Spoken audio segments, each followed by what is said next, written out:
শ্রী ঠাকুর মা স্বামীজিকে আমার প্রণাম জানিয়ে এবং মঞ্চে উপস্থিত those of you who do not follow Bengali, you have to forgive me this evening. I rarely get an opportunity to speak in Bengali, so I'll speak in Bengali. I hope you get that. মঞ্চে উপস্থিত সন্ন্যাসী বৃন্দ তাদেরকে প্রণাম জানিয়ে এবং আপনারা যারা জানেন না এদের মধ্যে অন্তত দুজন আমার নিজের বিদ্যালয়ের শিক্ষক ছিলেন, তাদেরকে প্রণাম জানিয়ে আমি আমার বক্তব্য শুরু করব। প্রথম কথা হলো, আমি জানতাম না এত বড় একটা আয়োজন হবে। আমি ভেবেছিলাম খুব ছোট কোনো একটা জায়গাতে অল্প কিছু মানুষ একসঙ্গে আমরা আলোচনা করব, কিন্তু আপনারা এত বড় সংখ্যায় এসেছেন। অনেকে এসছেন যারা অনেক আগে এখানে বাংলাদেশ থেকে এসছেন, অনেকে ভারত থেকে এসছেন, অন্যান্য জায়গা থেকে এসছেন। এখানে এত বড় সংখ্যায় এসে আমাদের যে মহৎ উদ্দেশ্য এটা সার্থক করার জন্যে, আমাদেরকে সমর্থন করার জন্য আপনারা যে এসছেন, তার জন্য সব থেকে প্রথমে আপনাদেরকে ধন্যবাদ। এবং আমার আমন্ত্রণে এখানে এবং মহারাজদের আমন্ত্রণে বাংলাদেশে, আমি জানি এখানে অনেকেই আপনারা সিলেট অঞ্চল থেকে এসছেন, তিনিও সিলেটের সন্তান, জানাব মুনির চৌধুরী এখানে আমার সামনে বসে আছে। উনি বাংলাদেশের এখানে সাম্মানিক, উনি কাউন্সিল। আপনাদের যা সমস্যা হবে ওনাকে বলবেন, আর যদি সমস্যার সমাধান না হয় তাহলে আমাকে বলবেন, আমি জানি কিভাবে করাতে হবে।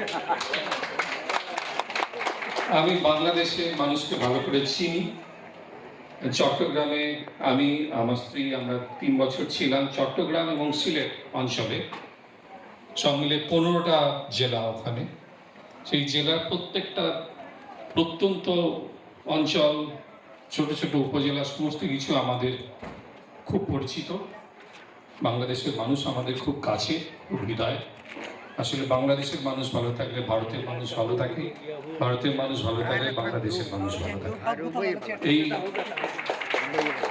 খুব ছোট্ট সত্যটা যদি আমরা সবাই বুঝতে পারি, তাহলে আজকে আমরা যে উদ্দেশ্য নিয়ে এখানে এসেছি, মহৎ উদ্দেশ্য, সেটা আপনারা ঠিক করে বুঝতে পারবো। সেই বক্তৃতা কেন এত মানুষ যারা অন্য ভাষাভাষী ছিলেন,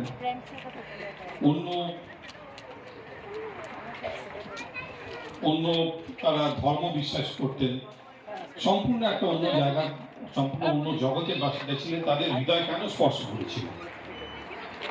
তার অন্যতম কারণ হচ্ছে ভারতীয় সংস্কৃতি, সব থেকে পুরনো যে বাণী, যে সারা পৃথিবী এক পরিবার, আমরা সবাই এক, সেই বাণী নিয়ে এসেছিলেন, অহিংসার বাণী নিয়ে এসেছিলেন। এবং তিনি জানিয়েছিলেন যে আমরা নিজ নিজ ধর্ম বিশ্বাস করতে পারি, আমরা নিজ নিজ ধর্মাচার করতে পারি, কিন্তু সবাই আমরা একসঙ্গে, এবং আমাদের সবাইকার উদ্দেশ্যটা এক। সেই স্বামীজি এখানেও এসেছিলেন,